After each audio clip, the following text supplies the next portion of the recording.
là lưới trước bóng xưa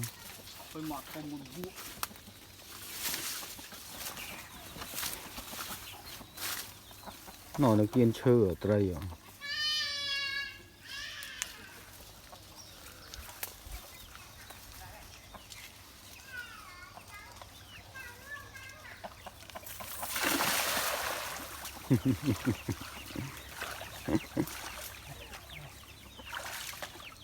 Kapuk skol loh.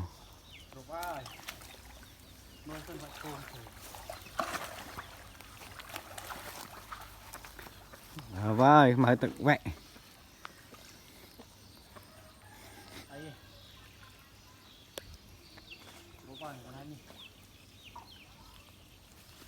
Này mày. À.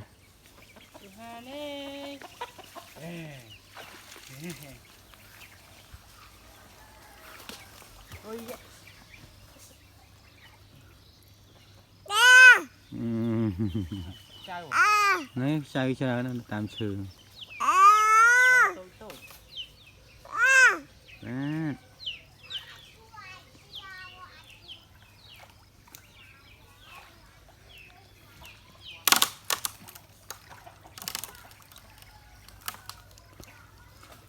Nè, rồi bộ pu này.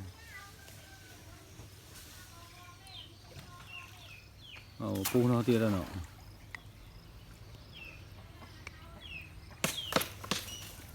Chơi.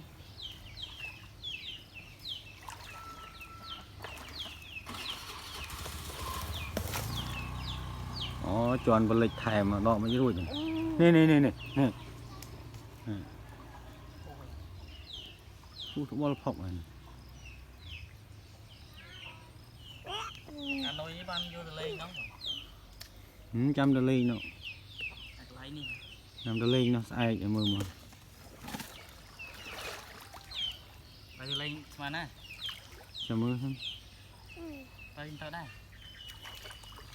Tụi tây salad. Hay bong tây pra đậm phay cái lô vô mà hộp tùy hiền sao hai bà nhà mưa và pui nó tam kim kiệt rồi và nuôi chọp gì gì lọt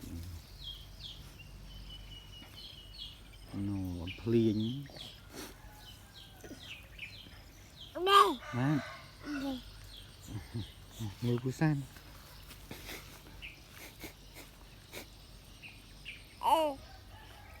plien nó xiêm á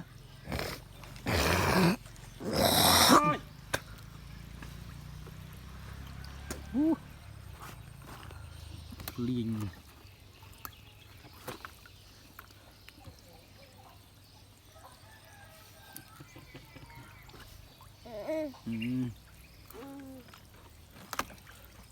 cerah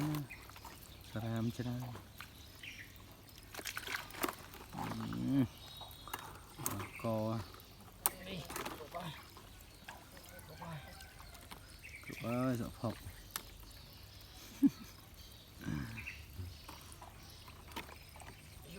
Phọc chán nào ơi Lê Ê khoai đi Lên trong luôn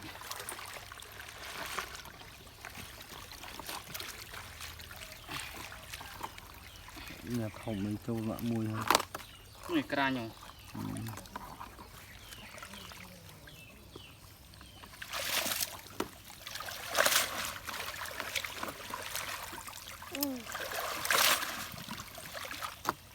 bong dùng bông xa nữa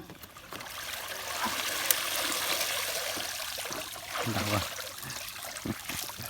mình tu đọc một phay lâu rồi